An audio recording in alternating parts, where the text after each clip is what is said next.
What's up? Talk to me. What? Ah!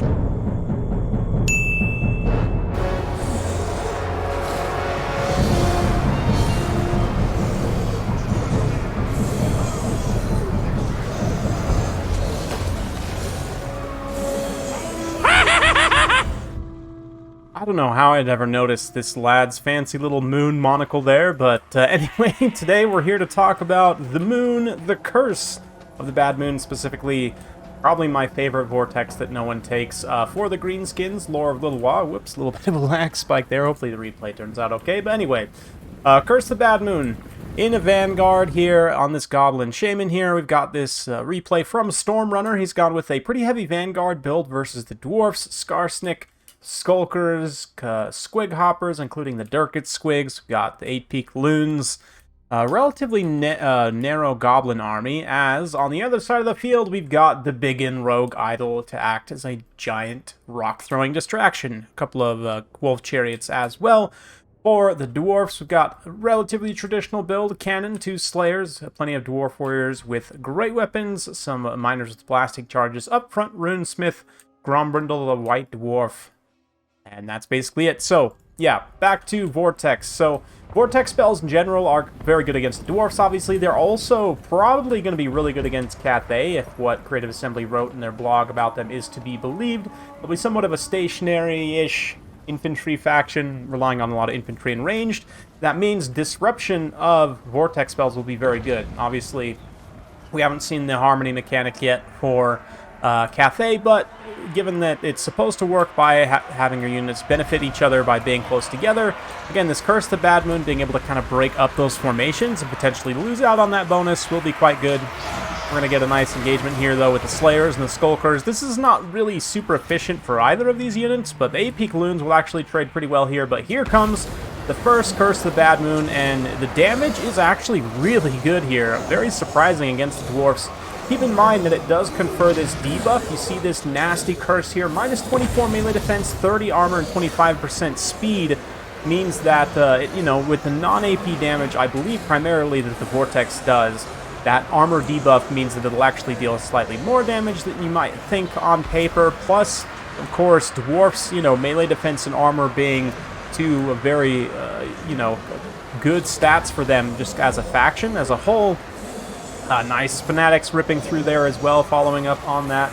You can see the Curse of Bad Moon is still up. Rune of Oath and Steel and Grombrindle has no fear, kind of counteracting the effects to bring more or less to a net zero, along with the Unbreakable there. But yeah, pretty decent melee engagement. While now being popped over here earlier, you saw those blasting charges, but the Skulkers are still fighting, even though the Squigs have gone, and they've inflicted serious damage on this Dwarven infantry line.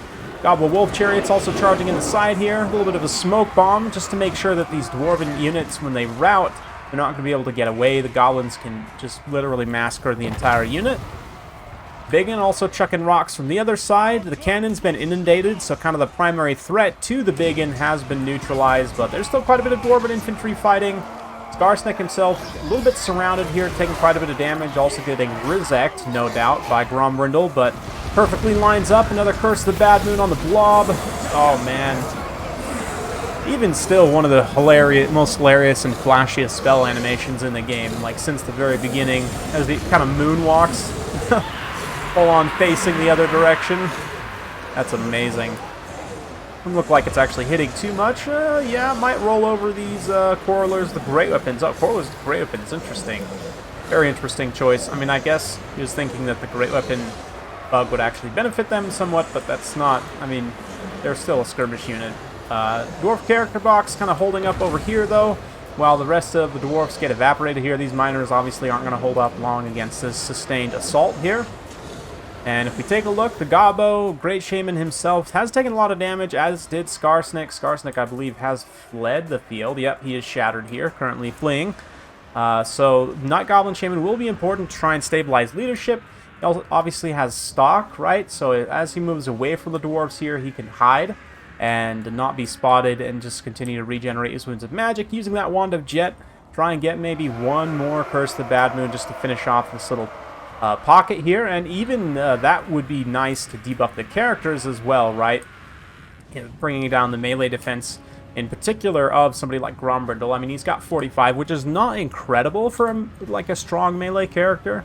Obviously, bringing that down significantly by more than half with that Curse of the Bad Moon, even that in and of itself could be worth it in the late game. But let's see as the Gobbos with the Squigs and Chariots try and ride down as many fleeing Dwarf units as they can. Definitely the right call.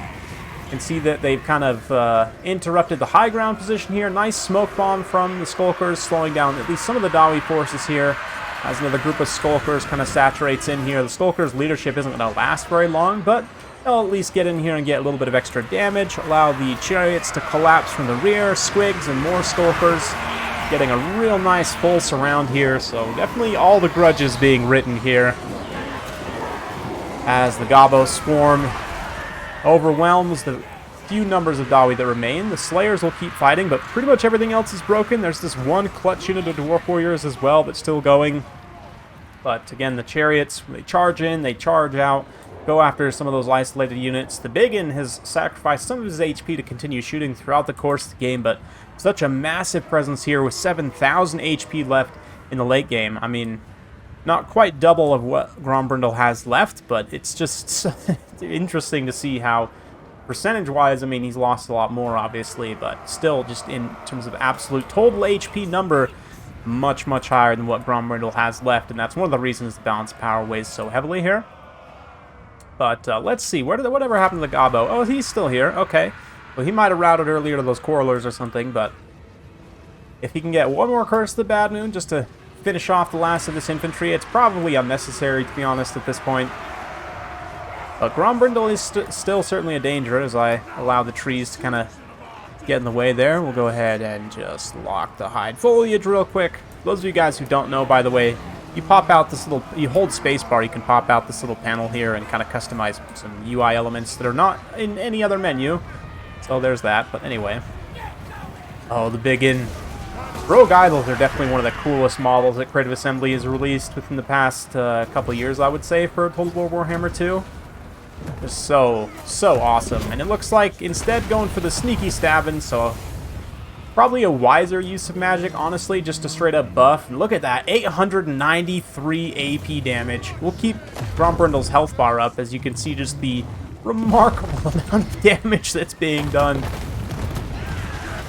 Looks like he took a little bit, the idol that is, took a little bit more damage. Goes down one more profile. He's back up to 960 weapon strength, 27 melee defense.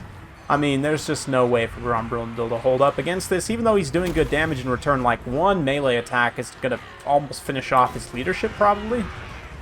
Currently has, oh no, is he Unbreakable Base now? That's right, he is Unbreakable Base, so he'll continue fighting. Looks like the Dwarf player's just going to throw in the towel anyway, though. So, great battle from Stormrunner. Super fun one. Very interesting build. You know, I've done the all-Gobbo Vanguard quite a lot myself over the years. It's always one that's very fun, especially against the Dwarfs. It's probably the most viable. And, you know, kind of mixing it up by bringing the Rogue Idol as a giant distraction, you know, rock-throwing monster. There's probably some merit to that. He ends up not quite paying for himself, but really good value nonetheless. Squig Hoppers also do pretty decently. The 8P Gloons, man, 1100 damage value, great stuff. Skulkers with the buffs, trading up super efficiently into Dwarven Infantry, as to be expected. Then look at this, 1373 for the little Gobbo Shaman. Considering how cheap he is, we'll have to check, but, I mean, he's potentially like around 500 points, depending on the loadout you bring him with. That is really, really good value for the money.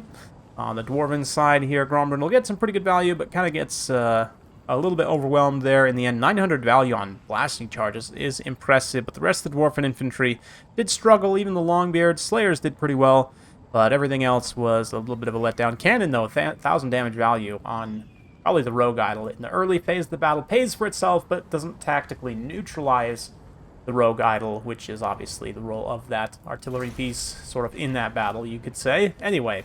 So, Curse of the Bad Moon. It's the only Vortex that I'm aware of that confers that kind of a strong debuff, in addition to dealing pretty decent damage. Like you saw there, even against, like, Warlers and Dwarf Warriors, right, are 85 armor, I want to say. We should probably check that Regardless, though, they have a little bit of magic resistance, right? So you would think probably in terms of a lot of lower tier infantry, they might be in a better position to resist that damage than many others. But even still, they took significant damage. And, I mean, it's cost for cost, it's pretty decent. It's only 11 winds of magic, which is really not too bad for an upper tier vortex. If we were to kind of compare it to some other sort of mid-cost vortexes, like Gehenna's Hounds is another one that you don't see often. But I want to say is in 8, so less, but probably in the same ballpark in terms of damage if I had to guess. If you think about something that's a little bit more, you know, on the expensive side, like you've got maybe Chain Lightning, right? Going to be 14 winds of magic and no debuff, right? So again, in a sort of similar-ish range, but more expensive. Same thing with Banishment, I believe, and Flamestorm. Yeah, Flamestorm is 13, so right there. Again, much better damage, but you don't get the debuff component. And in terms of duration, I mean, Flamestorm at 27 seconds. If you overcast it, it's much longer. But this one, 22 seconds. So again, in kind of the same ballpark of what we would expect. Keep in mind, though, I don't remember exactly how long the debuff lasts. I probably should have checked that. Well, I guess 22 seconds for the debuff. So even if you get hit like in the late stage of the regular uptime of the 22-second uptime of the vortex, right? Then you'll still be able to get quite a bit of uptime of the debuff as well after it wears off. So those two factors combined mean that it's definitely a spell that you should consider. Like in that situation against the Dwarfs, right? If you say just Sneaky Stabbin' and Curse the Bad Moon, he might have had Itchy Nuisance there as well. I'm not 100% sure. Maybe you want to take Madcaps, but you really could hit this guy down pretty significantly, and like 600 points is not unrealistic for what we could have seen right there. And that, I mean, considering he doubled his damage value after that fact, that is very, very good. So definitely don't forget about Curse the Bad Moon when you're facing those more static factions that are vulnerable to vortexes. Currently Dwarfs, Skaven arguably as well, Cathay certainly in the future, even Kislev probably as well. Do remember that Curse the Bad Moon exists, and it's a really, really strong spell when used correctly. So hopefully you guys enjoyed this. If you like this sort of content, be sure to like, subscribe, hit that bell notification. Every time I upload a new video, you'll be notified. Thanks again. See you next time.